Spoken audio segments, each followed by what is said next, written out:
Buenas noches, estimados. Hola, Última profe. Buenas. Buenas última noches. semana de clase. ¿Cómo van a hacer para tolerar las noches sin vernos 3 veces por semana? Ya deben estar, No sé, profe, todavía no lo hemos pensado. No queremos ni pensar en ello. no quieren pensar Tenemos porque grabado. ¿Cómo? Te tenemos grabado. Me tienen grabado para oírme y reoírme más de una vez. Claro. ¿Alguna pregunta, duda, comentario antes de empezar con el tema de hoy? Si me Ay, no, profe, preguntás estoy hoy, nerviosa por el parcial. ¿Nerviosos? Ay, sí. Pero no es para ponerse nerviosos, va a ser fácil el parcial. Ay, bueno. Qué suerte, porque recién tipo muchos tuvimos un parcial de obligaciones y quedamos emocionalmente destrozados. Ah, porque fue difícil. Ay, profe, el promedio de la clase, que somos como 200, fue 3. Ah, porque les entregaron el resultado ya. Sí, porque eran 40 preguntas de múltiple opción y tal. Ah, era automático. No, este Ay, no. sí. El nuestro no va a ser automático, va a ser con corrección a la vieja usanza. Desarrollo, profe. Va a haber ya les dije que va a haber de los dos tipos, no va a haber nada de múltiple opción. Eso no. O sea, como fue primero, algunos verdadero y falso y otros desarrollo, más o menos así. Caso o pregunta. Esas son las dos posibilidades. De desarrollo de ensayo, pero sobre todo piensen en casos, cosas que no puedan resolver mirando la norma. O sí, pero tienen que saber. Como hemos hecho en otras tareas. Pero previsto para 1 hora y media, que es el tiempo que tienen. Profe, parecido al segundo parcial, una cosa así. Y el segundo parcial era de 15 días, no puede ser parecido al segundo parcial. Está, entiendo. En el segundo parcial tuvieron mucho tiempo para pensar, para leer. Esto va a ser una cosa de resolver en el momento, En el momento. Bien, gracias. argumentando con los elementos que tengan, con las herramientas que tengan. Bien, ¿tienen preguntas, dudas o comentarios? Si no, le vamos a dar la palabra a la profesora. Para el parcial final es el 24. ¿Cómo? El Sí, el parcial viernes. final es el viernes que viene. Ya sabés si es en la central o Sí, el están los salón. salones publicados, son los salones que nos dieron con la fecha que estaba mal. Con la fecha, ¿se acuerdan que publicaron una fecha con unos salones? Deben estar subidas en la página de la facultad. Sí, no me fijé, pero da. Es en el edificio central. Ok, a las Es 9. más de un salón de los grandes. Capaz que entramos todos Ok. en uno, vamos a ver. Yo me fijo que no me acuerdo ahora qué salones eran, pero está en lo que mandó la Bedelía. Bien, Flor, ¿estás por ahí? ¿Sos Florencia? Sí, Ahí soy va. Florencia, no me pude poner el apellido. No sabía si Florencia eras vos o era otra Florencia. Te voy a permitir compartir. Bien.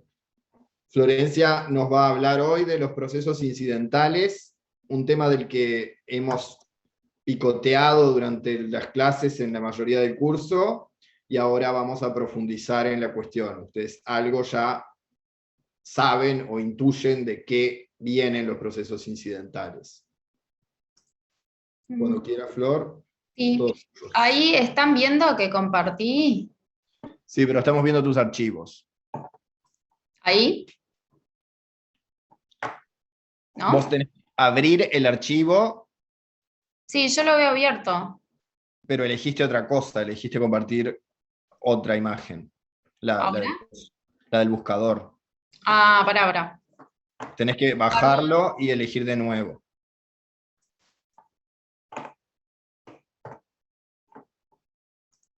No. No es lo mío. No, no es nada fácil. Está... A ver.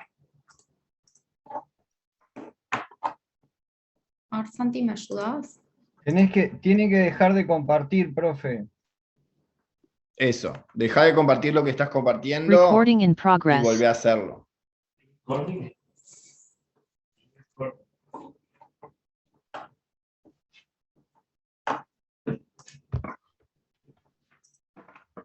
Ahí dejé de compartir, ¿no? Y ahora compartir y elegís el PowerPoint. No sé, PDF.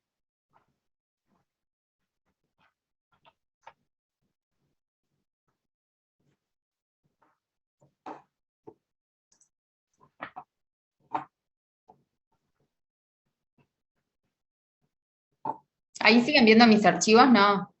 Ahora te vemos a vos. Archivos. Sí, ahora seguimos viendo tus archivos.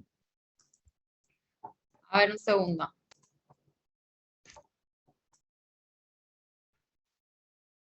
Está recurriendo a profesionales de la materia.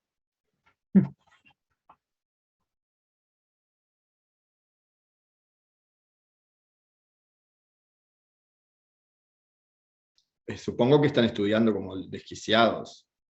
Obvio, profe. Sí, como desquiciado. Obvio, profe, hace como una semana haciendo Zoom hasta las 2 de la mañana. Sí. Me parece muy bien. Duerman también. Un poquito, no da mucho el tiempo. Ahora sí, Flor. Ahora sí, lo logré. Gracias, Santi. Me ayudaron, claro. Por supuesto. Bueno, perdón. Por favor. Tras ese comienzo fallido, Es más, se muestran 3 archivos abiertos de incidental. ¿pero ven uno o ven los tres? Sí, no, vemos uno. Bueno, bien. Deben ser los 3 iguales, así que Aprovecho a contarles a todos que ahora Marcela es flamante jueza de Pando. felicidades. Muchas gracias, muchas gracias. Felicitaciones, Marcela, no sabía. Felicitaciones. Felicidades. ¿Eso cómo es? ¿Te avisan de un día para el otro? Bueno, en realidad sí, pero en este caso tengo casi un mes porque voy a empezar recién el 19 de julio, por la feria y todo eso, tengo casi un mes, así que no me cayó tan de sorpresa, así que tengo ¿Pero que tiempito. te dan un lugar para vivir? No, Perdón, no, eso no, hay veces... Ay, se cortó. Estabas como muteada. A ver, ¿ahí me escuchan? Ahí sí. Bien, yo les decía que eso de que los jueces tenemos un derecho a la vivienda, que ustedes lo vieron cuando dimos también la clase sobre los sujetos, pero en realidad en general son muy pocos los lugares que quedan donde hay viviendas para los jueces. Eso gracias por suerte es así, porque en realidad las casas que tiene el Poder Judicial en los lugares donde quedan, en general son casas que ya no están muy mantenidas o son muy grandes para los jueces, en general son apartamentos grandes, de 3, 4 dormitorios y demás, y entonces en general la mayoría preferimos que nos den la partida y alquilar por nuestra cuenta. En el caso mío, por ejemplo, al estar tan cerca de Montevideo, que son 32 kilómetros, creo que es Pando de acá, yo puedo vivir en mi casa en Montevideo y viajar a trabajar a Pando. Entonces, eso para mí es bastante mejor, porque no dejo de estar en la situación que estaba en San José, que tenía un alquiler en San José y además mi casa en Montevideo, o sea, eso me beneficia bastante, pero lo que nos da la Corte es una partida para alquilar vivienda en el caso de que no nos puedan dar vivienda. ¿Bien? Gracias, Marce. Gracias. Por nada, por nada.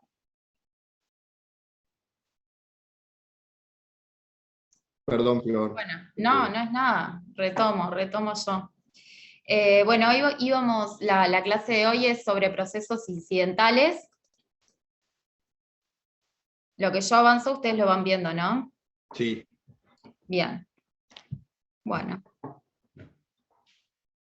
Entonces, tenemos que el incidente, según WASP, es cualquier cuestión anómala o anormal que ocurre durante un proceso, y para resolver esa cuestión se recurre a otro proceso que está funcionalmente ligado al primero. Es decir, que por lo general un incidente, un proceso incidental, requiere un proceso principal en trámite, y bueno, lo que hace es resolver, tramita y se resuelve una cuestión ligada a ese principal. La definición está en el 318 del CGP, que lo leemos, si alguien lo quiere leer. Profe, disculpe, Sí. Tenés un cartel ahí, si lo podrías quitar, por favor. Muchas gracias. Listo. Gracias, profe. ¿El 318? Sí, ahí lo leo, lo leo. Sí. Bien, artículo 318, procedencia. Sí, como quieras. Dale, léelo. Bien, artículo 318, procedencia. Corresponde tramitar por vía incidental las cuestiones diferentes de la o las principales, dependientes en su formulación y ordenadas en su decisión a las mismas, siempre que no proceda a su respecto otro medio de tramitación. Bien, perfecto. Y el artículo siguiente tiene las consecuencias de este proceso, que de regla es no suspensivo, salvo que el tribunal resuelva darle efecto suspensivo. Ahora a continuación vamos a ver que el código se divide en los incidentes innominados, o ordinarios, que es un procedimiento general que aplica a todos los incidentes que no sean los que el código establece determinadamente. Se llaman los nominados. Vamos a ver que el código, hay algunos incidentes a los que le da un proceso específico, y hay otros incidentes, los genéricos, si no caen en los otros, van a ir a este proceso, que es el general para los incidentes denominados innominados. Estos incidentes, estas cuestiones que se pueden plantear dentro de un proceso, se pueden plantear en audiencia o fuera de audiencia. Si suceden en audiencia, y ahora vamos a leer el artículo, pero mientras lo comentamos, hacemos este repaso. Si sucede en audiencia, la parte que va a interponer el incidente o a formular la demanda incidental, lo va a hacer en forma oral, en audiencia. El juez va a sustanciar en la propia audiencia, esto es que va a oír a la contraparte en la misma audiencia. La contraparte contesta la demanda incidental también en forma oral, con sus fundamentos, depende del tema, veremos qué fundamentos pueden ser, y el juez va a resolver de forma inmediata mediante una sentencia interlocutoria que admite recurso de reposición y de apelación con efecto diferido, salvo que el juez, por la cuestión de que se trate, considere necesario darle efecto suspensivo. Estos son los incidentes innominados en audiencia. Si quieren, leemos el 320. ¿Lo leo? Sí, por favor. Incidente en audiencia. Los incidentes relativos a cuestiones planteadas en la audiencia se formularán verbalmente y, oída la parte contraria, se decidirán de inmediato por el tribunal, salvo disposición expresa en contrario.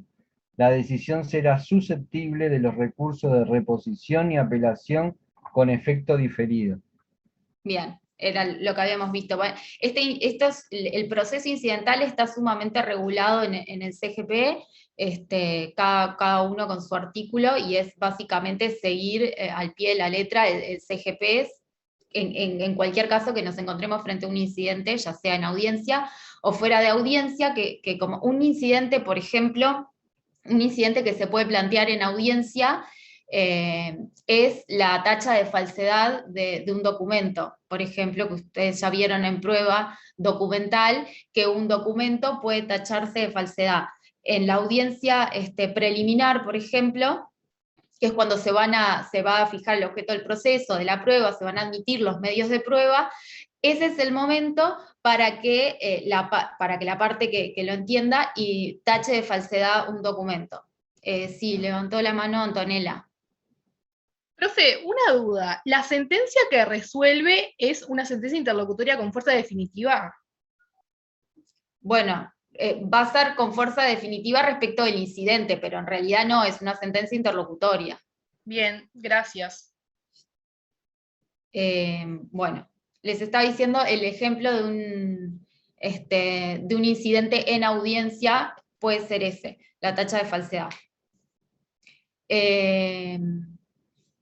bueno, con esos pasos que vimos no tiene sentido perder tiempo porque además es bastante larga la clase. Los incidentes fuera de audiencia se plantean en una demanda escrita que tiene que cumplir con las formalidades de cualquier demanda, las regulado en el artículo 117 y 118. Se da una sustanciación con un traslado por 6 días, es decir, el juez recibe la demanda, de la demanda da traslado a la contraparte, la puede interponer actor o demandado, va a ser el actor incidental y el demandado incidental, va a dar traslado por 6 días a la contraparte y se va a convocar a una audiencia única, que es una audiencia que se da dentro del incidente, a la que se aplican las reglas del 340, que vieron las clases pasadas con Darwin. Si hay que diligenciar pruebas, se va a diligenciar en esa audiencia, a veces son cuestiones de derecho y no es necesario. Y se va, después de todo, se dicta una sentencia interlocutoria que admite recurso de reposición y apelación con efecto diferido, igual que el otro. O sea, en realidad la diferencia es que uno de los trámites se da dentro de audiencia y el otro se da fuera de audiencia. Que eventualmente habrá una audiencia incidental, pero la demanda y la contestación se hacen por escrito y no en forma oral. Una cosa que quiero ver. Bien. Leemos el 321, que es el del incidente fuera de audiencia que veíamos recién.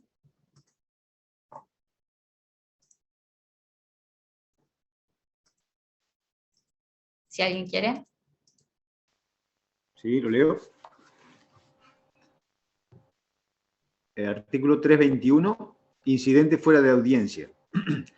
321.1, la demanda incidental se planteará por escrito, dándose un traslado por 6 días que se notificará a domicilio.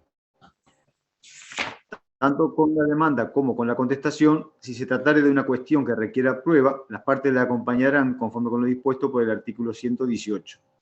Contestado el traslado o vencido el término, el tribunal ordenará el diligenciamiento de la prueba si correspondiere y convocará audiencia, la que se desarrollará de acuerdo con lo dispuesto por los numerales 1 y 4 del artículo 346 en lo pertinente. Podrá prescindirse de la audiencia cuando se tratare de asuntos de puro derecho. La incomparecencia de las partes a la audiencia determinará la aplicación del artículo 340. Bien, gracias. Una cosa importante que se hizo en la última modificación, en la modificación al CGP introducida por la ley 19.090, fue que se aclaró expresamente que la incomparecencia de las partes a las audiencias incidentales generaban la aplicación de lo dispuesto en el 340. Antes se discutía si aplicaba las sanciones principalmente del 340 o no, porque no estaba dicho a texto expreso y había opiniones e interpretaciones en los dos sentidos. Esas cuestiones quedaron zanjadas con la nueva redacción del CGP. Y ahora sí pasamos a los incidentes nominados. Bueno, vamos con los nominados. Que son, como acá vemos, son acumulación de autos, recusación, contienda de competencia, rendición de cuentas y tercerías.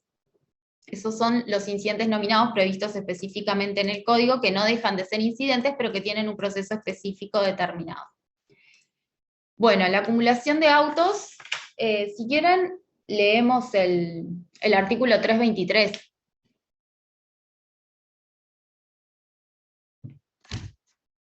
Lo leo, profe. Sí. Procederá a la acumulación de autos cuando estos estén pendientes ante el mismo o diferentes tribunales si concurrieran los siguientes requisitos. 1. Que el tribunal ante el que se realice la acumulación sea competente por razón de la materia para conocer en todos los procesos. 2. Que los procesos se encuentren en primera instancia y no estén en estado de dictarse sentencia. 3. Que los trámites de todos ellos sigan el mismo procedimiento. Podrán acumularse, sin embargo, procesos sujetos a trámites distintos, cuando ello resultara indispensable en razón de darse la circunstancia prevista en la parte final de este artículo. 4. Que los procesos versen sobre idénticas prestaciones entre las mismas partes sobre distintas pretensiones diferentes pero provenientes de la misma causa, sean iguales o diferentes las partes o sobre pretensiones diferentes, siempre que las partes sean idénticas y recaigan sobre las mismas cosas. Procederá a la acumulación en general cuando la sentencia que sea de pronunciar en un proceso produzca efecto de cosa juzgada con relación a las restantes. Bien, el principio que rige en materia de acumulación de autos es el principio de unidad y continencia de la causa. Esto significa que lo que se quiere evitar es que haya dos procesos tramitándose en paralelo, donde, como veíamos, haya identidad de partes y de pretensiones. Acá vemos que el incidente de acumulación de autos es aquel cuya demanda incidental, si el incidente es promovido por las partes, o cuya providencia inicial, si la acumulación es decretada de oficio, tiene por finalidad la reunión o acumulación de dos o más pretensiones o de dos o más litigios que hasta entonces habían constituido el objeto de procesos separados y distintos en un solo proceso y para ser decididos por una sola sentencia. Esa es la definición que da Tarigo de la acumulación de autos. Ahora vemos el objeto y el fundamento. El objeto es mantener uno de los dos procesos preexistente y a ese se le va a acumular el o los restantes. Sí van a seguir existiendo pluralidad de pretensiones en uno de los procesos, van a estar todas las pretensiones concentradas en uno y los demás desaparecen, entre comillas, porque en realidad se fusionan al que va a seguir tratando el tema, que ahora vemos cuál va a ser, porque el código también determina cuál, cuando están en diferentes tribunales, el código determina cuál va a ser el que va a asumir o recibir los otros procesos que están en otras sedes para seguir tramitándolos en forma conjunta.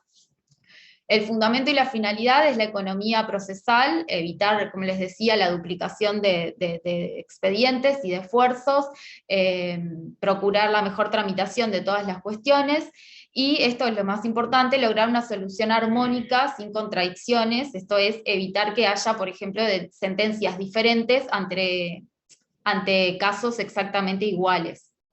Sí, iguales. Un ejemplo de acumulación de autos, por ejemplo, se da en el caso de impugnación de asambleas societarias, que está previsto en la Ley de Sociedades Comerciales. Si hay dos accionistas, por ejemplo, diferentes, y cada uno promueve una acción de impugnación de las mismas resoluciones asamblearias, que se hace contra la misma sociedad, la ley dispone que esas pretensiones y esos procesos que se pudieran iniciar por separado tienen que sí o sí juntarse y tramitarse en un único proceso, por ejemplo. Entonces, ahora vamos a ver qué tribunal es el que va a entender y cómo se hace para pedirlo. También, obviamente, hay que cumplir los requisitos de admisibilidad que prevé el código, que recién veíamos en el artículo que leyó la compañera, y esto es, que el tribunal ante el que se realice la acumulación sea competente en razón de materia para entender en todos los procesos, esto es uno de los requisitos. El segundo, los procesos se tienen que encontrar en primera instancia y no pueden estar en estado de dictarse sentencia, o sea, tiene que ser previo a que se encuentren en estado de dictar sentencia, previo a los alegatos. Luego de los alegatos, el expediente ya está pronto para dictar sentencia, no se podría solicitar una acumulación de autos, no se podría promover un incidente de acumulación de autos. Un tercer requisito es que los trámites sigan el mismo procedimiento. Perdón que estoy con el mouse acá. Podrán acumularse procesos sujetos a trámites distintos cuando ello resulte indispensable en razón de darse las circunstancias previstas en la parte final del artículo, que es lo que decía, la sentencia a pronunciarse en uno de los procesos produzca efecto de cosa juzgada en los demás. Pero en principio los trámites tienen que seguir todos el mismo procedimiento. Las condiciones de procedibilidad, también era lo que leíamos recién, es la existencia de idénticas pretensiones entre las mismas partes, conexión objetiva, causal y subjetiva. Además, existencia de pretensiones diferentes, una segunda posibilidad, la existencia de pretensiones diferentes, pero provenientes de una misma causa, sean iguales o diferentes las partes. Conexión causal, el objeto y las partes pueden ser diferentes. Y tercera opción, existencia de pretensiones diferentes siempre que las partes sean idénticas y recaigan sobre las mismas cosas. Conexión objetiva y subjetiva, y esto que decía es alternativo, puede darse uno o otro, son tres posibilidades diferentes. Acá tenemos lo que les decía de la competencia y cuál es el juez que va a seguir tramitando todos esos procesos en uno. Es el 324.2, será competente para decretar la acumulación el tribunal del proceso que hubiere prevenido, pero si alguno se tramitara entre un tribunal de mayor jerarquía que los otros, este será el competente. Es decir, que aquella demanda que se promovió primero, va a ser ese el tribunal que va a seguir entendiendo en el tema. O sea que si yo presenté una demanda y por ejemplo, esta que les decía de impugnación de asambleas, hay determinado plazo para hacerlo, uno de los accionistas la promueve primero, presenta la demanda y le toca civil 7, y el otro accionista va a los 5 días, presenta la suya y le toca civil 20. Bueno, civil 7º va a ser el juez competente para entender en esos expedientes. Sí, Adrián. Bueno, ahí habrá que ver la hora, en principio. Tiene que ser muy difícil que presenten las dos el mismo día a la misma hora. Y en ese caso habrá una contienda de competencia, que es otro incidente que vamos a ver ahora.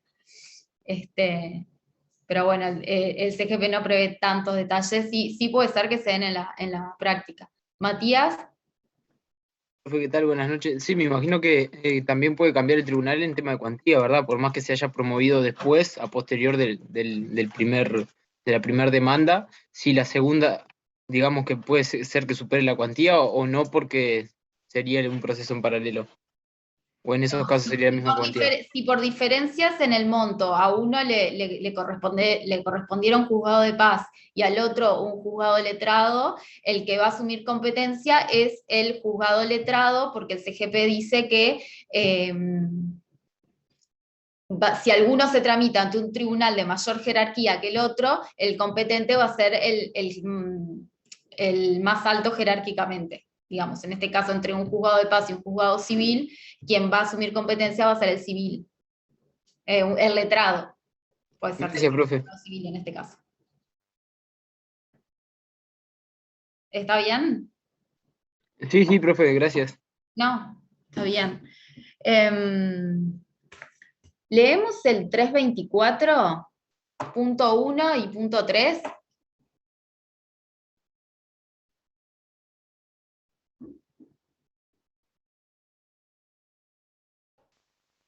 ¿Lo leo? Sí. Bien. 324.1.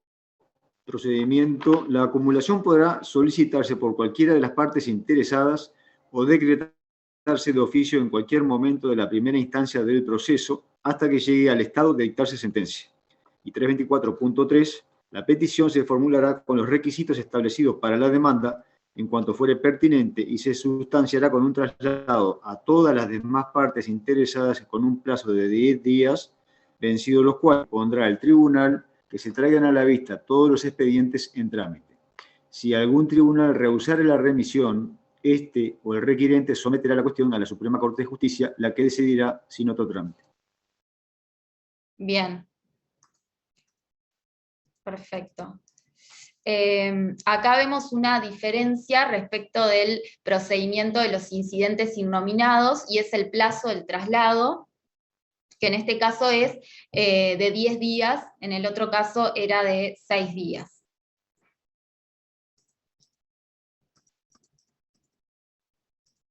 Bueno.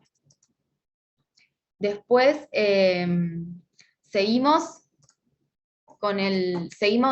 terminamos de leer el artículo, el 324.4. Bien, 324.4.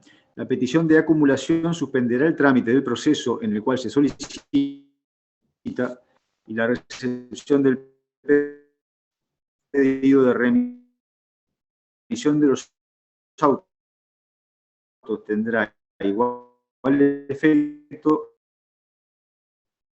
Ay, se escucha cortado. Se escucha cortado. Yo sigo. El 324.4 estábamos leyendo, que es dice, la petición de acumulación suspenderá el trámite del proceso en el cual se solicita y la recepción del pedido de remisión de los autos tendrá igual efecto en los restantes procesos. Es decir, una vez que se promueve el incidente, se suspenden los procesos, todo ello sin perjuicio de las medidas de urgencia que procedan. 324.5, con todos los autos a la vista, el tribunal decidirá la resolución que acoja la pretensión es inapelable, la que la rechace será apelable sin efecto suspensivo. En caso de injustificada oposición o si esta fuera notoriamente indebida, se condenarán costas y costos. En los demás casos los gastos se pagarán por el orden causado. Sigo yo. El proceso más reciente se acumulará al más antiguo, sin perjuicio de lo que respecto de la competencia dispone el ordinal 2. Esto es lo que decía el más reciente, se va a ir al más antiguo, el que va a entender es el juez del que se presentó primero. Decretada la acumulación, el proceso más adelantado en su tramitación detendrá el curso hasta que todos lleguen al mismo estado. En adelante se tramitarán en un solo expediente y se fallarán por una misma sentencia. Tratándose de la acumulación de procesos sujetos a diferentes trámites, el procedimiento a seguir desde la acumulación será el que presente mayores garantías, que por lo general es el proceso ordinario. O sea que si tramitan por diferentes vías, va a seguir por el ordinario. Bien, como les decía, el CGP regula paso a paso y muy específicamente cómo tramitar, en este caso, el incidente de acumulación de autos. Después tenemos voy medio rápido capaz, si voy muy rápido me dicen. ¿Está bien? Bueno. No sé, muchachos, ¿entendieron a qué resolvimos finalmente en la acumulación de autos? Porque su silencio no nos hace saber si están siguiéndonos o... No sé si soy yo, pero se entrecorta bastante. Es lo tuyo, a mí no se me entrecorta. No.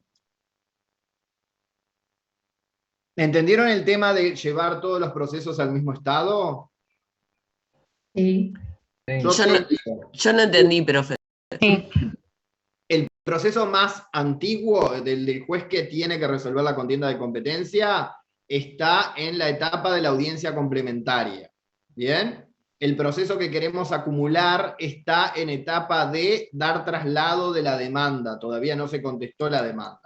Entonces, una vez resuelta la acumulación por el juez, yo tengo que llevar el más atrasado al estado del más adelantado. Entonces, paralizo el de la audiencia complementaria, no convoco a la siguiente sesión de audiencia complementaria, o suspendo la que estaba convocada, y sigo el trámite del nuevo, del que estaba más atrasado, hasta llegar a esa etapa. Y cuando estén los dos en el mismo estado de audiencia complementaria, allí sigo el trámite en un solo expediente. ¿Entendieron eso?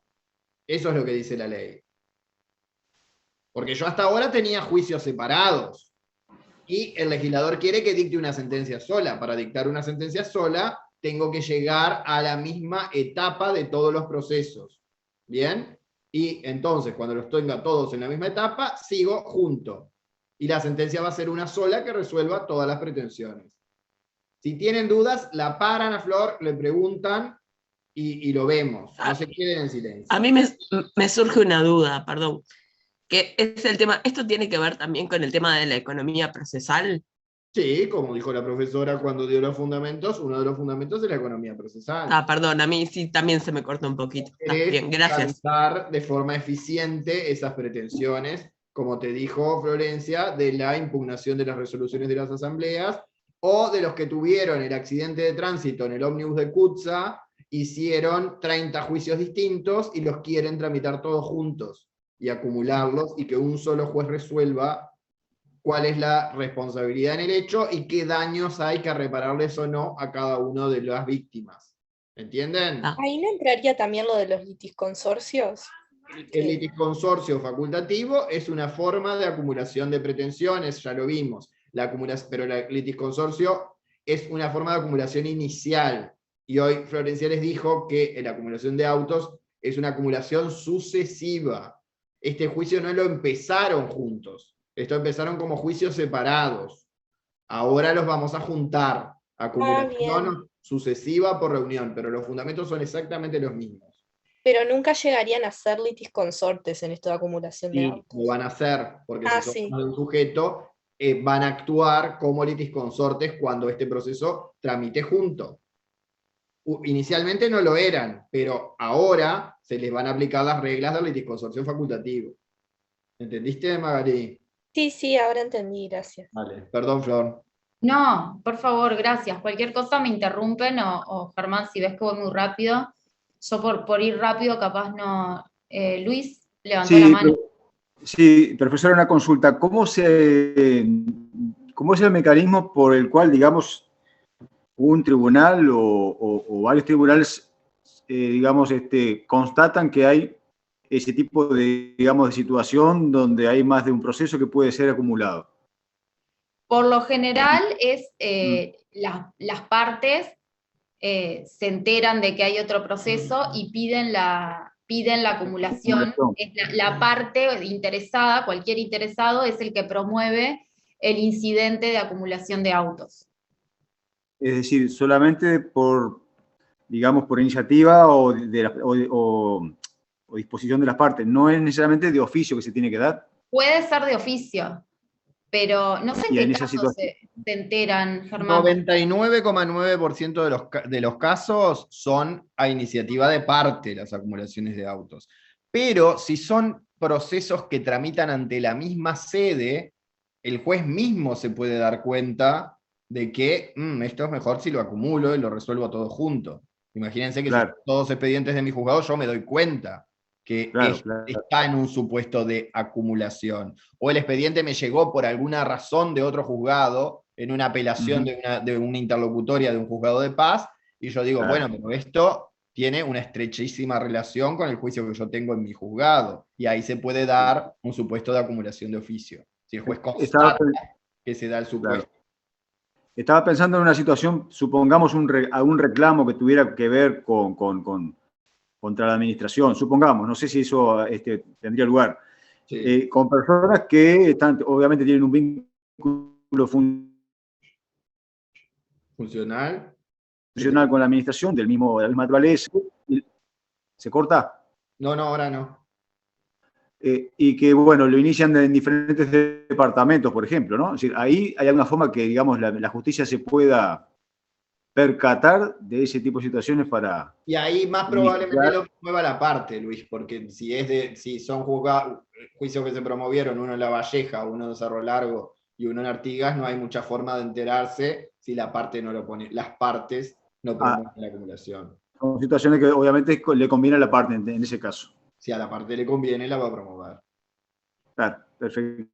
Gracias. De nada. Y en ese caso el único que tiene forma, el que probablemente se entere es en este caso la administración, que puede que quiera tramitar todos juntos y puede que no, que estratégicamente los deje que se tramiten por separado.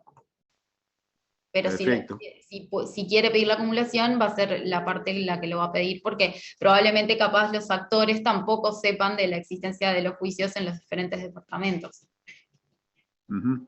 Claro.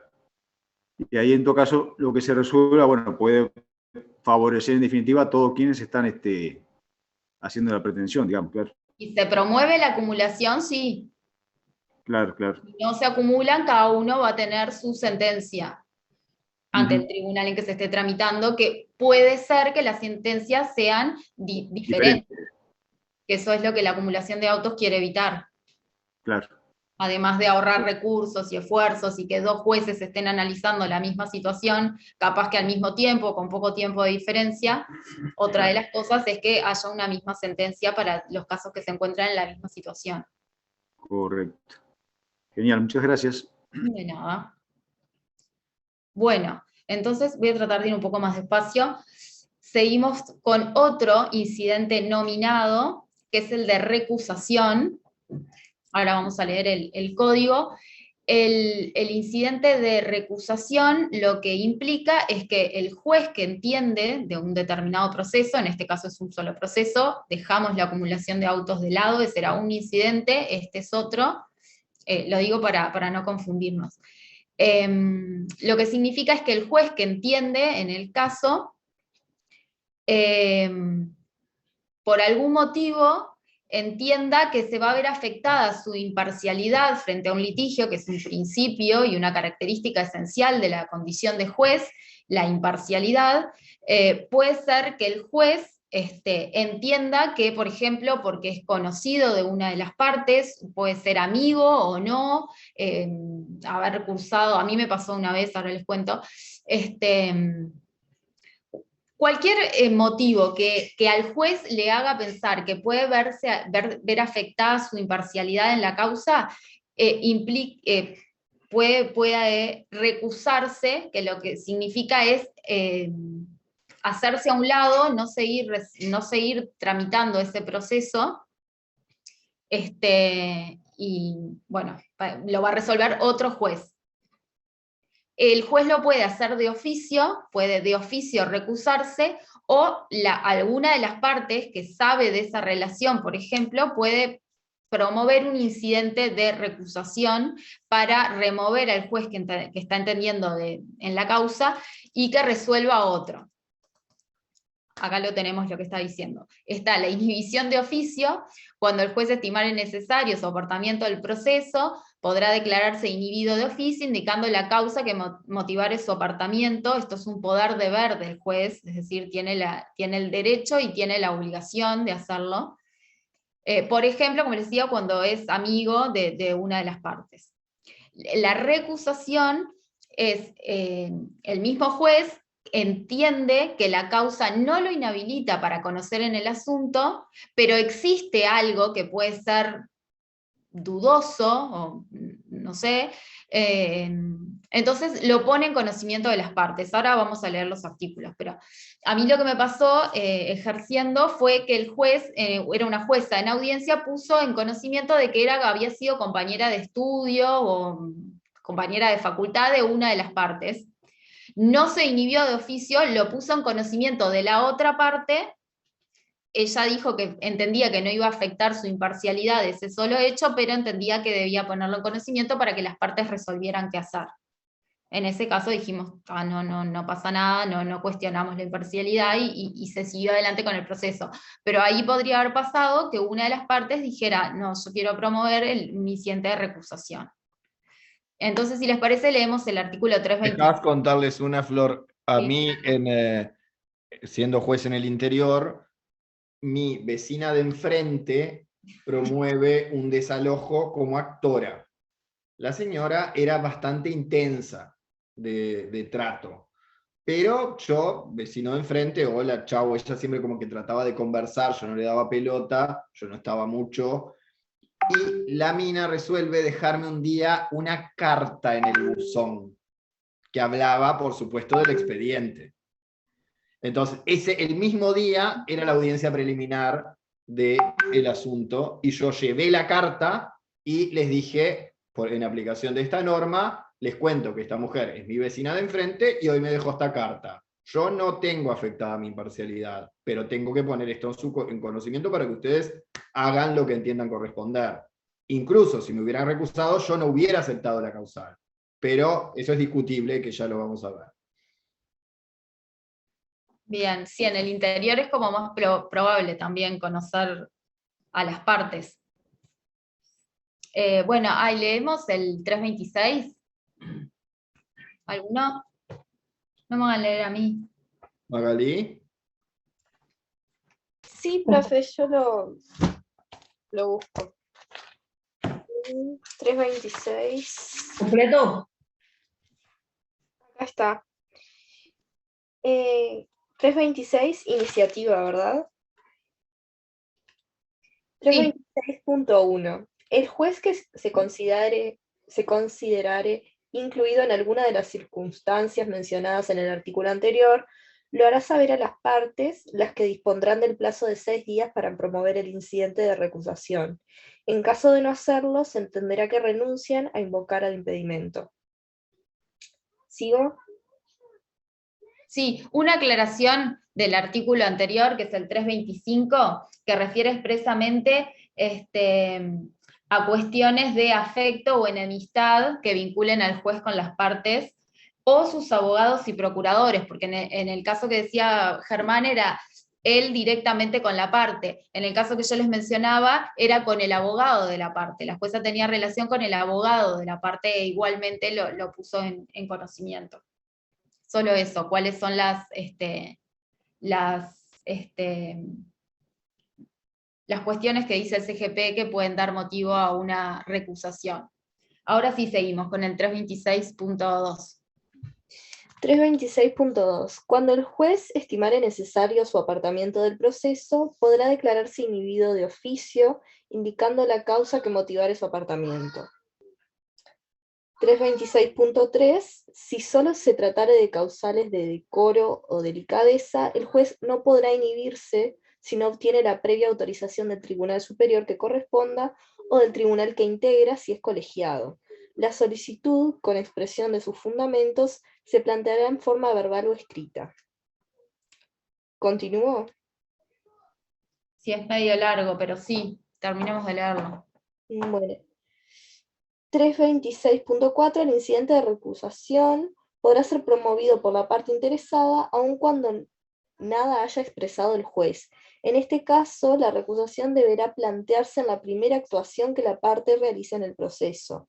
Si la causal fuere superviniente, deberá ser deducida dentro de los 3 días de tenerse conocimiento de su existencia, hasta la conclusión de la causa. El requisito temporal será controlado por el tribunal que deba resolver la recusación.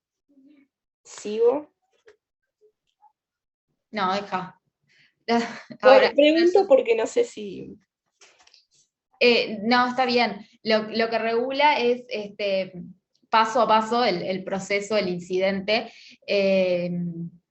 Lo que ven que hay plazos para promover este incidente, no se puede en cualquier etapa del proceso, en este caso no, salvo que antes de los alegatos alguna de las partes tome conocimiento de algo, tiene 3 días, es decir, yo no puedo enterarme ahora y esperar a ver cómo me va la audiencia o cómo se desarrolla el proceso para por allá, cuando está por terminar, promover un incidente de recusación. Por ejemplo, si yo supe que el juez tenía conocimiento, amistad o enemistad con alguna de las partes, yo tenía 3 días para solicitar, para promover el incidente de recusación, y si no, en la audiencia. Pero a no ser que haya tomado, pero si tomé conocimiento en el curso de la audiencia, sí lo puedo promover, ¿no? Claro, sí, claro, es en el curso de la audiencia o cuando se toma conocimiento 3 días a partir de que tomé conocimiento. Pero después eso será una cuestión de prueba cuando yo sabía, si sabía de antes y se me pasaron los 3 días, bueno, eso será una cuestión de prueba, pero al principio es a partir de que yo conozco el hecho o el motivo que puede afectar la imparcialidad del juez, tengo 3 días para promover el incidente de recusación. El derecho de abstención, que leía la compañera recién, es el propio juez que solicita ser relevado de su intervención en un determinado proceso. Es un derecho de tipo administrativo que tienen en general todos los funcionarios. Lo que se quiere evitar justamente es que se vea influenciada la imparcialidad del decisor. La competencia la vemos en el artículo 327. Este es más corto, si alguien lo quiere leer. Leo. 327. Competencia. Será competente para entender en el incidente de recusación, así como en el de abstención, el Tribunal Superior del Incoado. Si se tratare de la recusación de un órgano que esté entendiendo en segunda instancia o de los miembros de un tribunal colegiado, será competente para resolver la Suprema Corte de Justicia. Si se tratare de abstención por razones de decoro o delicadeza, artículo 326.3, de un miembro de un tribunal colegiado, será decidida por los otros miembros del tribunal. Bien. ¿Alguna duda de esto? Siempre el que resuelve va a ser el juzgado o el tribunal jerárquicamente superior, inmediatamente jerárquicamente superior al que se está recusando. Profe, yo tengo una consulta. Sí. Pero no sé si no es atinada, usted me dice. Porque en realidad acá se habla del tema de los intereses de las partes y de los conocimientos, pero capaz que yo estoy en el error, ¿no? Pero entendiendo, por ejemplo, o en el hipotético caso de un proceso de familia, el defensor, si yo no estoy equivocada, es elegido por el juez, en realidad. Entonces, lo que yo me pregunto, si es que yo no estoy en el error, ¿no? Que puedo estarlo. Lo que yo me pregunto es si esa elección del defensor del niño, de la niña, por el juez, no iría contra este articulado, digamos. En realidad lo que hace el juez es designar un defensor de una lista de defensores que tiene el Poder Judicial, personas que están inscriptas. Bueno, si el juez lo elige porque es un amigo y ya la sola designación del defensor no implica que exista un motivo de recusación. Ahora, si una de las partes se siente, la sola designación no, porque así es como funciona y como se debe proceder. O sea, el juez al designar un defensor de oficio lo está haciendo de una bolsa de defensores que tiene el Poder Judicial. Si la parte entiende que se ve vulnerada la imparcialidad y tiene pruebas de que el juez en realidad es amigo, de que siempre lo designa al mismo, de que en ese caso tendrá que promover el incidente y el juez superior va a ser el que evalúe la situación, la prueba que haya y resuelva. Podría ser una causal, pero el solo hecho de la designación no. Ahí va, está. Por ese solo hecho no. Gracias. No, por favor. Creo que es... Si me permitís una cosita, Flor. El tema de la recusación y la posibilidad del juez de apartarse del conocimiento de un asunto es una cuestión súper excepcional. El legislador no quiere que los jueces se aparten del conocimiento de los asuntos y regula esto de manera que sea difícil.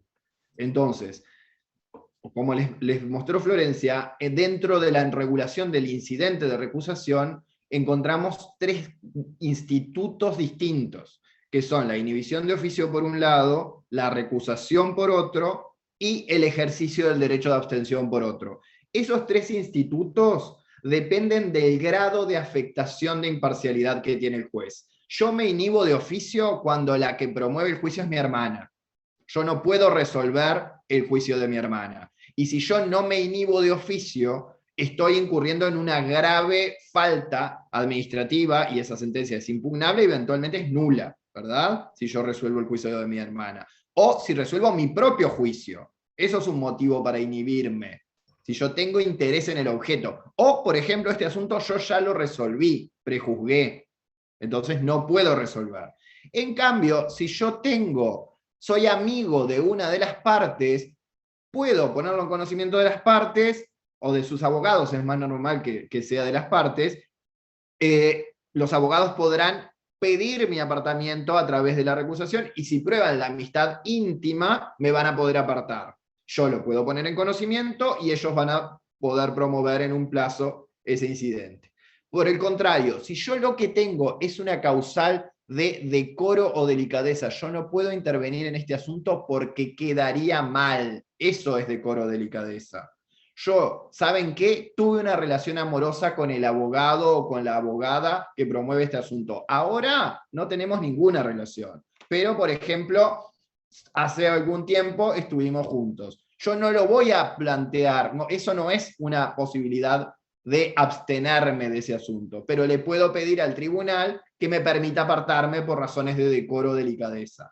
El juicio, el reclamo en este juzgado lo promovió mi actuaria. Yo no tengo otra relación con mi actuaria que la funcional, pero trabajo con ella.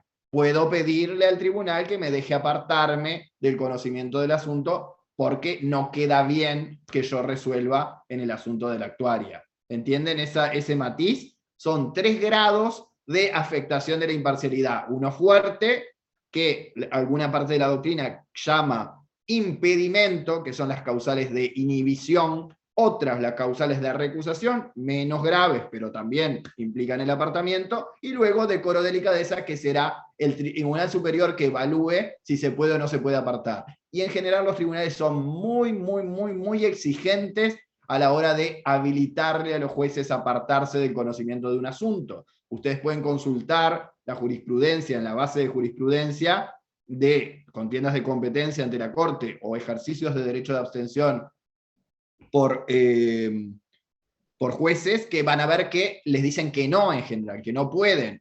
Ustedes, les pongo un caso. Un abogado me promueve una denuncia ante la Suprema Corte de Justicia porque dice que yo le vulneré todito los derechos durante el juicio. ¿Yo me podría abstener de intervenir en sus asuntos para siempre? No. ¿Por qué no? Para siempre no, según lo que diga, según cómo se resuelva esa demanda. Vos sos el superior que lo tiene que resolver. Yo te lo pedí a vos. Me quiero apartar porque este basura me denunció ante la Corte. Pero ahí es obvio que tú no vas a atender tu mismo caso, digamos. Si te denuncian a ti, ¿cómo vas a hacer pero yo no voy a entender en la denuncia. Te digo, él promovió un desalojo y yo no quiero entender porque me denunció ante la Corte. Ah, sí, eso sí. ¿Me dejás? Sí, no lo dejo atender el caso. Había entendido mal yo ¿Dejás apartarme? Sí, lo dejo apartarse. Bueno, sí. En general, la jurisprudencia no habilita el apartamiento en esos casos, porque sería un mecanismo muy sencillo para apartar a un juez de conocimiento de cualquier asunto, denunciarlo ante la Corte. Si yo sé que no me gusta lo que va a resolver o no me gusta el juez, voy y lo denuncio ante la Corte con una cosa infundada y lo aparto del conocimiento del asunto. Sería facilísimo. Entonces, en general, no se admite esa causal para apartar, ni para recusar, ni para que solicite abstención. Profe, pero ¿y en esos casos es tan fácil ir y denunciar a un juez, sino más? Sí, como para apartarlo de un caso nomás. Es muy fácil denunciarlo. Ahora, sí, eso sí, pero digo, un abogado vaya y denuncie a un juez, así quería apartarlo de un caso, digamos, no tendría que presentar una denuncia fundada o algo. Es lo más habitual, pero ha pasado. Incluso ha habido casos en que se ha demandado a jueces judicialmente por decisiones, personalmente. Impecable. Perdón, ya que estaban hablando de este tema, incluso ahora la Suprema Corte reglamentó que ni siquiera se necesita firma letrada para efectuar denuncias. Les digo porque, por ejemplo, claro, trabajando en penal, el padre de algún procesado me ha denunciado, estando en Rivera, ¿no? Claro, digo, con el hijo preso es natural que el padre se sienta agraviado, pero bueno, obviamente terminaron en la nada. Pero digo, esas cosas pasan bastante. Gracias, Darwin. Un ejemplo de inhibición es cuando un juez declara manifiestamente improponible una demanda, es decir, que la ley dice, no, esta demanda no puede prosperar por el motivo que sea, ya los vimos, cuáles son los motivos que hacen que una demanda sea manifiestamente improponible. Si esa resolución es apelada y el Tribunal Superior decide no es manifiestamente improponible, esta demanda se tiene que tramitar, después se verá si tenía razón o no tenía razón, pero se tiene que tramitar, entonces ese juez se entiende que ya prejuzgó en ese caso, porque él entendió que ni siquiera había que darle trámite, entonces puede, cuando devuelve el tribunal el expediente, es decir, yo me voy a inhibir porque yo acá ya resolví, y si no lo hiciere, las partes tienen que pedir la recusación, tienen que promover el incidente de recusación para apartarlo y que sea otro, el juez el que decida, el que continúe el proceso. Ese es otro ejemplo en los que corresponde ya sea una inhibición o una recusación. Y si les parece, leemos... Perdóname que te hago una interrupción más, una pregunta para ellos. Una pregunta para ustedes. Yo puedo decir un caso de un trabajador que fue despedido conmigo en una empresa, él promovió su juicio y ganó. Yo, el segundo trabajador, promuevo el mismo juicio y digo, quiero también mi indemnización por despido. ¿El empleador puede recusar al juez por haber prejuzgado? Les pregunto a ustedes. Esto no es estrictamente de este tema, sino de cosa juzgada. La pregunta, que si estuvieron para el parcial deberían saber responderme o intentarlo. ¿Cómo fue la pregunta? ¿Si puede qué contra el juez? El que 2 juicios laborales contra el mismo empleador, uno ya terminó y hay sentencia pasada en autoridad de cosa juzgada que dijo, este señor le debe la indemnización por despido a Juan Pérez. Ahora viene Germán Olivera, que también era empleado del mismo empleador, y quiere su indemnización por despido. El empleador dice, este que se vaya, lo recuso porque prejuzgó.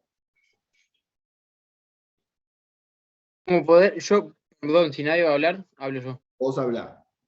Yo creo que como poder hacerlo puede, de ahí a que le den... Estoy preguntando si es correcto, si tiene razón. Claro, o sea, porque va a depender de las pruebas y de todo lo que él demuestre también. O sea, No, pero yo quiero que me hagan el análisis desde el punto de vista de la cosa juzgada. El Profe, señor, ahí no había que analizar si todavía tenía recursos para impugnarlo y todo eso. el otro no, ya se terminó el otro juicio, no hay más recursos. Pero no hay identidad de sujetos, profe. Perfecto, porque ¿qué análisis tenés que hacer, Kirenia? Profe, que sea mismo objeto, los mismos sujetos, eso es la misma causa. O sea, si hay identidad, esos 3 factores, entonces cosas juzgadas. Si no la hay, no. Sobresaliente, no hiciste el parcial, salvaste el curso. No, mentira, no salvaste.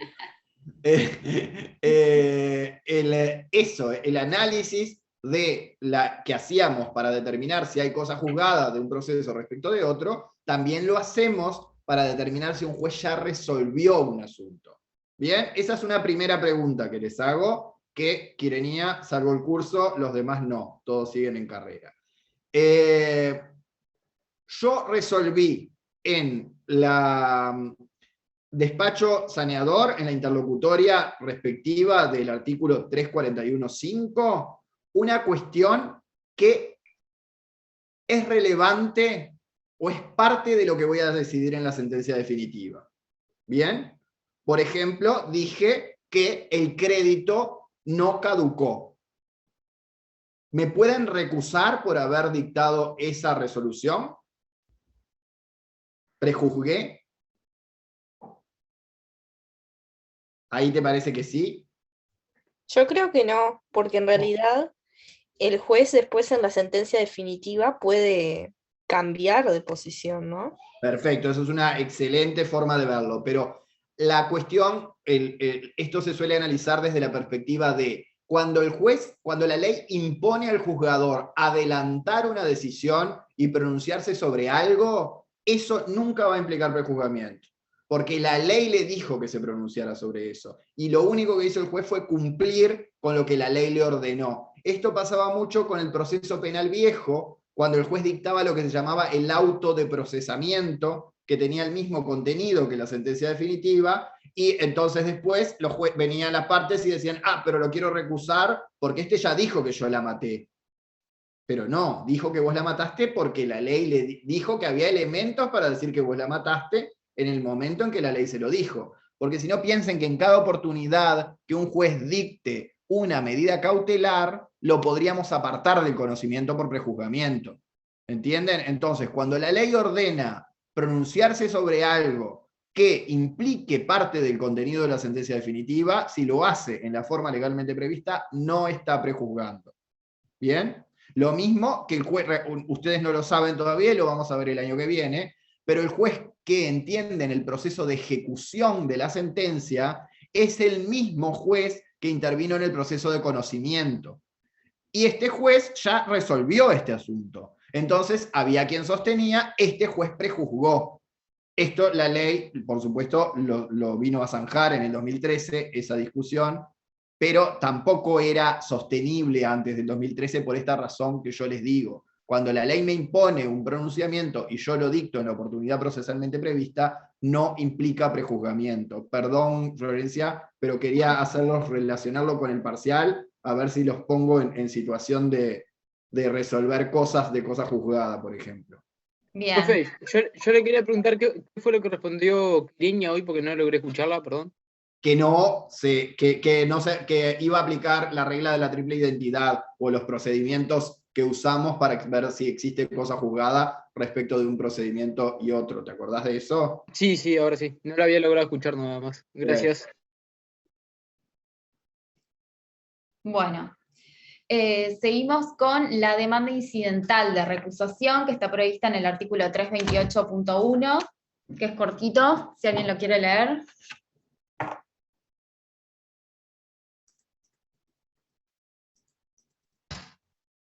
Leo. Procedimiento.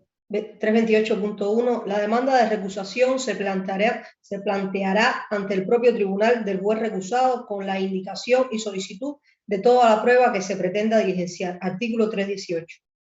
118, disculpa. Bien, esto es lo que yo les decía respecto de la prueba. Se puede promover un incidente de recusación, por ejemplo, con el caso del defensor de oficio, siempre y cuando exista prueba que va a tener que acompañarse con la demanda incidental. Si no, el incidente no va a prosperar y además tiene consecuencias económicas para el que lo promueve sin razón. 320, acá tenemos el caso de la INI, cuando el juez pone la causa que motiva que puede motivar la imparcialidad, la parcialidad, pone en conocimiento de las partes, tienen un plazo de 6 días para interponer la demanda incidental de recusación. El artículo 324A decía razón preexistente, primera oportunidad, superviniente, 3 días del conocimiento hasta la conclusión de la causa. Esto fue lo que veíamos en el artículo eterno del 324. Cuando se puede promover una demanda incidental de recusación. Ahí están las dos situaciones. El 328.2, ¿lo leemos? Le leo, profe. 328.2. Presentada la demanda, si el juez recusado la aceptare y se obstuviere de intervenir en el asunto, remitirá los autos al subrogante. Si se tratare de un integrante de un órgano colegiado, será sustituido conforme con la ley. Bien, esto es el juez ante el cual si el juez acepta, porque el juez puede decir, sí, tiene razón, existe esto, puede afectar mi imparcialidad, puedo no ser imparcial y fallar a favor de alguna de las partes, entonces yo me aparto y le mando el expediente al Tribunal Superior para que lo prosiga. Pero el juez puede decir no, puede no estar de acuerdo con que esos motivos que estén alegando sean causal de recusación. Esto está en el 328.3, lo leemos. Esto es lo que pasa cuando el juez no acepta la causal. Porque como decía Germán, puede ser que alguna de las partes conozca la posición de un juez respecto a algún tema, hay asuntos que son discutibles, que hay doble interpretación, tanto en doctrina como en jurisprudencia pasa mucho con algunos puntos, entonces yo, abogado de una parte, que sé que la posición del juez no me es favorable, voy y interpongo presento o promuevo un incidente de recusación. Y la ley y los tribunales son justamente estrictos para evitar que todo esto se convierta en una estrategia de litigio y que se vaya por la vida tratando de correr a los jueces que tienen una posición que no nos sirve. Germán es juez y yo ejerzo como abogada, entonces tengo la posición del punto de vista del otro lado.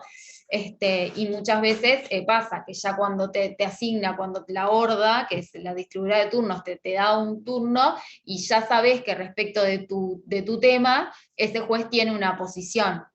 Y bueno, son las reglas del juego, yo no puedo ir a andar promoviendo incidentes de recusación para correr jueces que no me sirven. Entonces, puede suceder que sea un caso, por ejemplo, o que los motivos que la parte alega no sean tan graves como para impedir que el juez continúe con el tema. Eso está previsto en el 328.3, cuando el juez no acepta la causal de recusación. Y lo leemos, si les parece, así vemos bien lo que dice. Si quiere. Sí. 328.3. Si el juez no aceptare la causal de recusación, se someterá el incidente a conocimiento del tribunal que correspondiere con exposición del juez recusado. En un plazo de 6 días, indicación de la prueba que se proponga producir y solicitud de su diligenciamiento, artículo 118, de todo lo cual se formará pieza separada. Bien, la pieza separada es el incidente. O sea, la demanda incidental, acá no hay una contestación de demanda incidental, sino que hay una alegación del juez de por qué entiende que los argumentos utilizados por la o las partes no corresponden. Todo eso se eleva al tribunal, y el tribunal es el que va a resolver, la cuestión. De regla, el incidente de recusación tiene la característica de no suspender el proceso principal. Eso está en el 328.4, lo leemos. ¿Lo leo? Sí. 328.4. La demanda de recusación o el planteo de oficio no suspenderá el trámite del proceso hasta que éste llegue al estado de pronunciar sentencia interlocutoria o definitiva. Los actos cumplidos serán válidos, aun cuando se declare fundada la recusación. Bien.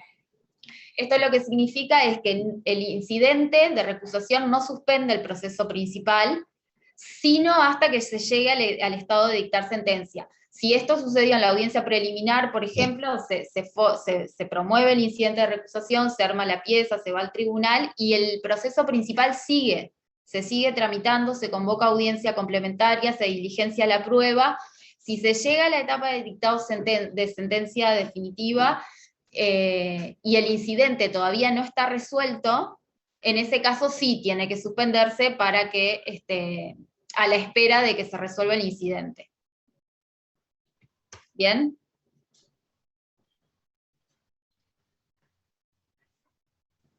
Ese es el 328.4. Ok. Seguimos con el 328.5. Que es lo que sucede una vez que yo formo la pieza. Cuando hablamos de formar piezas, es como un segundo expediente, es el expediente del incidente, que no va a tener todo el contenido del principal, sino solamente la demanda incidental, el traslado de la demanda incidental, la alegación del juez, en este caso, por ejemplo, y toda la prueba.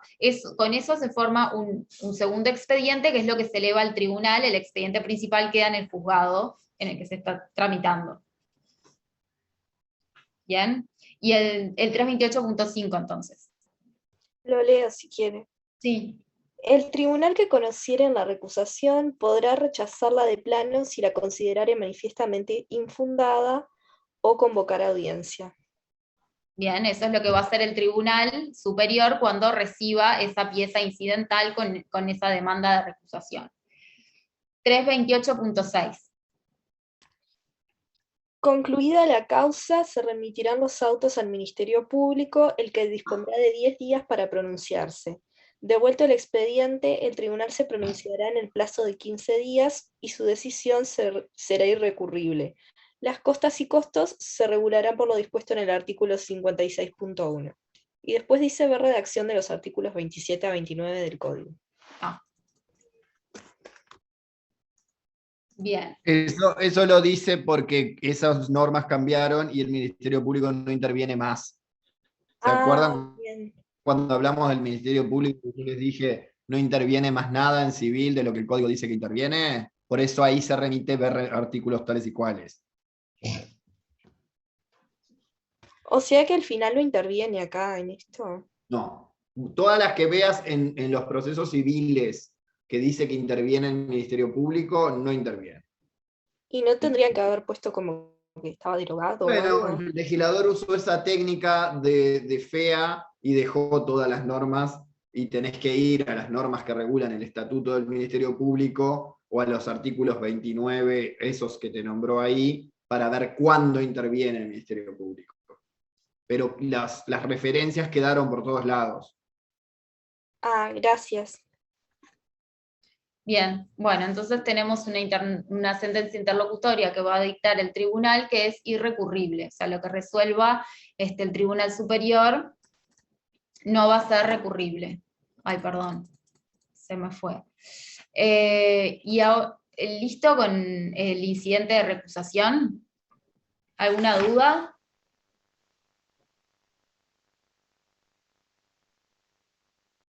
¿Entendieron cómo funciona la cuestión de la recusación y la relevancia de que, tanto desde el punto de vista del titular del órgano, del juez, de no apartarse sin causa del conocimiento de un asunto, que eso es visto con muy malos ojos por la ley, y de igual modo de la parte que litiga de mala fe y pretende el apartamiento de un juez respecto de un asunto? ¿Bien? Tengan en cuenta eso. Pero, por ejemplo, piensen ustedes si tuvieran que promueven un proceso donde la cuestión debatida tiene que ver con el ejercicio del derecho a la interrupción voluntaria del embarazo, y el juez que interviene, a ustedes les consta que tiene una fuerte filiación religiosa católica, por ejemplo. ¿Esa cuestión les parece que puede ser motivo de recusación? Yo pienso que sí. ¿Por qué pensás que sí? Yo también pienso que sí. Porque en realidad, más allá de que el juez va a tratar de ser objetivo, la cosa juzgada la va a ver desde su concepción ideológica, digamos, ¿no? Entonces va a ser muy difícil de que él pueda, de que él pueda vislumbrar que quizás ahí no hay vida, etcétera, etcétera, todo lo que sabemos en relación a eso, ¿no? Lo que yo me preguntaba era si eso se puede aplicar, por ejemplo, porque la otra vez para el parcial, buscando las sentencias en el tema del buscador de la Suprema Corte, encontré un montón de sentencias que tenían que ver con violencia de género, que tenían que ver con el mismo tribunal, por ejemplo. Eso me llamó la atención. Entonces yo ahora me pregunto qué pasa si... ¿El mismo tribunal resolvía distintas cuestiones sobre violencia de género? No, el mismo tribunal, o los mismos integrantes de un tribunal resolvían siempre a favor de la 19.580. Eso encontré y me llamó bastante la atención. A favor. O sea, a favor? La aceptaban, digamos. No sé cómo decirlo bien, digamos, pero la aplicaban, exactamente, ahí está. Perdón, la aplicaban. Entonces yo lo que me pregunto ahora... El tribunal no tiene otra posibilidad que no sea aplicar la ley vigente. Y vos vas a encontrarte que cuando hay, como en familia, dos tribunales, que vas a encontrar infinidad de sentencias resolviendo cuestiones, adoptando posturas jurídicas sobre temas, por ejemplo. Y van a decir siempre lo mismo, pero no van a prejuzgar porque no hay identidad de sujetos, objeto, causa, o una cuestión no se puede subsumir en la otra, porque vos tenés que aplicar las reglas de la cosa juzgada. Entonces, el tribunal te va a ser el mismo. Y si vos vas al juez de primera instancia, capaz que no la jurisprudencia no va a estar publicitada, no la vas a encontrar en la base. Pero si vos pedís el decretero de sentencias míos, vas a ver que muchas sentencias tienen las mismas citas, las mismas posturas, porque gracias a creo que un poquito de criterio mantengo, trato de tener la misma postura respecto del mismo tema en todos los expedientes. Después que adopté una posición, entonces vos vas a encontrar muchas sentencias mías que dicen lo mismo jurídicamente. Ahí va. Eso es lo que te pasó a vos cuando viste las sentencias de los tribunales de familia. No, gracias. De nada. Perdón, Flor. No, está bien.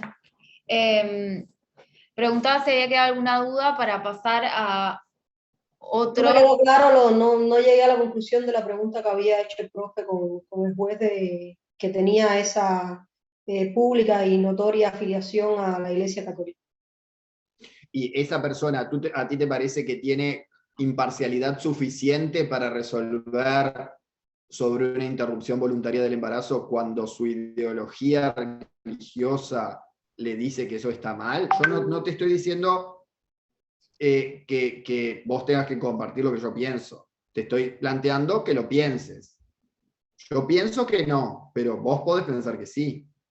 Que se puede desdoblar de tal manera que dice, a pesar de que yo creo que está mal, la ley lo autoriza. Yo creo que ahí Entonces, también habría que ver la diferencia entre el soporte físico del órgano bueno, y el órgano en sí, que, o sea, independientemente son personas y en innumerables números de temas creo que van a tener, o sea, una posición y un vicio, y Pero apartarse viste que- de eso y tratar de ser objetivo, creo que va casi en todos los casos. Pero ellos tienen una norma que la tienen que aplicar, por más que piensen que está mal, o sea, Pero- si hay una norma que lo habilita, Chiquilinas, vieron que acá lo que venimos viendo en la recusación no atiende al órgano, sino al sujeto, al hombre, a la mujer detrás del órgano. Porque nos lleva a analizar sus relaciones personales. Por ejemplo, yo les dije, soy el novio de esta persona. En el interior pasa mucho, relaciones entre jueces que son gente que viene y se vincula con abogados o abogadas, se generan vínculos románticos. Entonces dejan de intervenir en los asuntos de esa persona. No estamos atendiendo al órgano, sino a la persona soporte del órgano y cómo eso puede afectar la resolución del asunto.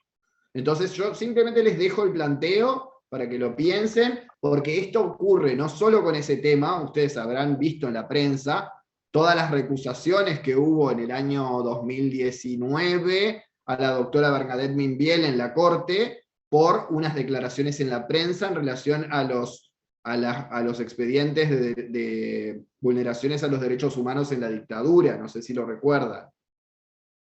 Eso generó infinidad de recusaciones de la doctora en la Corte y sentencias distintas sobre ese punto. Ahí también tienen mucho material no para ahora, no para el curso de Procesal 1, para el día que quieran estudiar distintas posturas sobre la imparcialidad y los alcances de la recusación. En esas sentencias hay mucho estudio del tema. Simplemente les quiero dejar eso para que lo piensen. La jueza, ¿recuerdan cuando hace muchos años una jueza fue a una marcha del 27 de junio de los desaparecidos? No sé si capaz que no lo recuerdan. Mariana Mota. Sí, me acuerdo, sí. Bueno, eso también provocó alguna recusación. Manifestaciones de alguna jueza en relación a filiaciones feministas. Incluso juezas y fiscales ha pasado.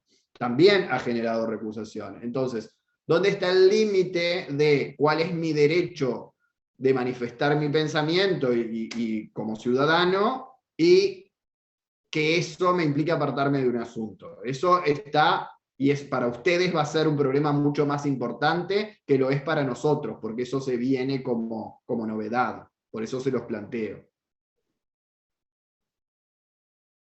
Perdón, Flor, seguí con la contienda. No. Era solo... Está perfecto. Bueno, seguimos con otro de los incidentes nominados, regulados por el CGP, que en este caso es la contienda de competencia. Leemos el artículo 331, que es el único.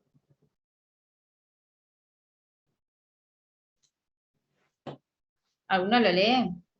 Lo leo. ¿Se escucha?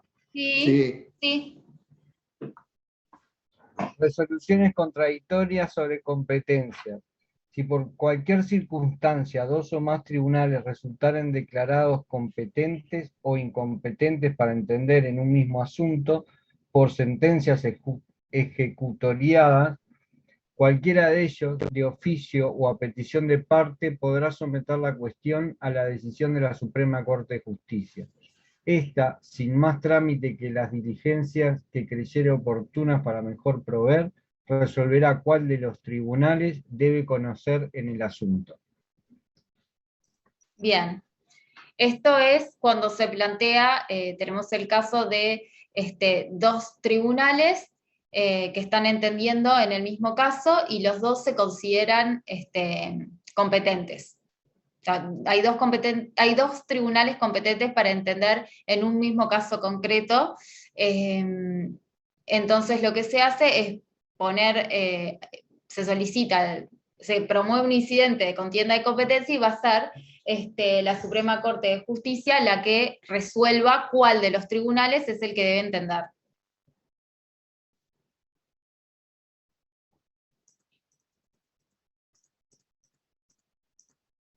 Seguimos. Entonces, el objeto de este incidente es deslindar competencia entre dos o más tribunales, esto es decidir cuál de los dos es el competente, determinar cuál es el tribunal que debe intervenir en el caso concreto, desplazando a este otro que intervinieron positiva o negativamente.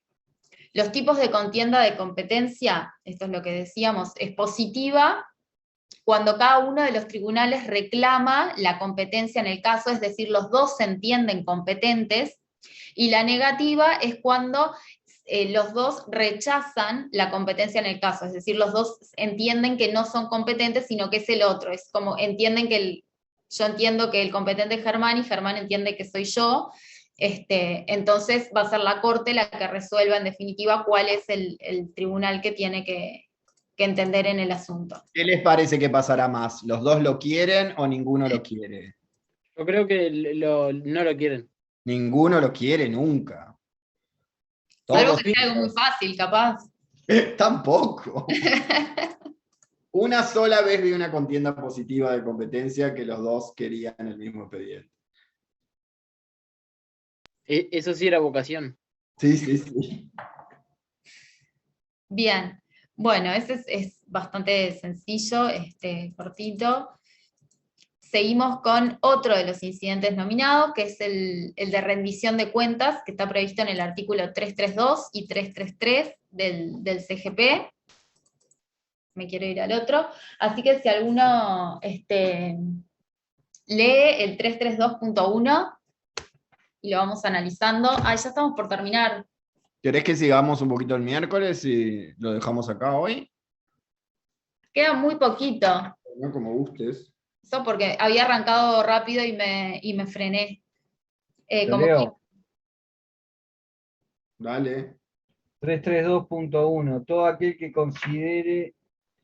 se considere con derecho a exigir de alguien rendición de cuentas podrá pedir que se declare judicialmente que el futuro demandado esté obligado a rendirla. La pretensión se sustanciará conforme con lo dispuesto por el artículo 321. Solo será apelable la sentencia que decida el incidente con efecto suspensivo de conformidad con lo dispuesto por el artículo 254. 33.2. Podrán acumularse la pretensión declarativa de la obligación de rendir cuentas y la de discusión de las mismas, en cuyo caso el cúmulo se sustanciará por el proceso ordinario. Artículo 333. Si la resolución ejecutoriada declarase que el demandado está obligado a rendir cuentas, se le intimará que las presente dentro del plazo prudencial que el tribunal le señalará. Si dentro de este plazo se presentaran las cuentas, se discutirán en proceso ordinario, artículos 337 al 344. Si no se presentaran dentro de ese plazo, se estará a las cuentas que presente la parte contraria, en todo cuanto el obligado a rendirlas no probare ser inexacto. En este caso, las cuentas se discutirán en proceso ordinario. Bien, ese es un ejemplo de un proceso incidental de rendición de cuentas porque se da en los procesos de familia, donde el obligado a prestar una pensión alimenticia puede pedir a la administradora de la pensión. Por lo general, el que sirve la pensión es el padre, esto no es siempre, pero bueno, por lo general, en la mayoría de los casos, el padre es el que presta, el que brinda la pensión, la madre es la que administra, y el padre puede pedir una rendición de cuentas, es decir, que la administradora de la pensión rinda cuentas, explique en qué gasta la pensión, cuáles son los gastos del menor, y incluso presente comprobantes acreditando qué hace con la pensión alimenticia, en definitiva, que no es muy común, pero pueden darse, y esto este proceso se tramita por un incidente denominado de rendición de cuentas, por ejemplo. Y creo que en realidad con esto estamos, porque las tercerías ustedes ya las vieron, ¿no? Sí, las tercerías las vimos cuando vimos terceros. Bien. ¿Listo? Sí. ¿Preguntas? ¿Comentarios? Nada, gracias, profe. Se entendió todo. Gracias, Flor. No. Muy claro, profe. Bueno, me alegro. Cualquier duda, quedo a las órdenes. Y los voy a ver personalmente el viernes. Nos vamos a ver todos personalmente el viernes. Espero que nos digan que somos hermosos. Seguro. Y nosotros se los diremos a ustedes también. Chao. Buenas noches. Chao, gracias. Chao. Buenas noches. Gracias.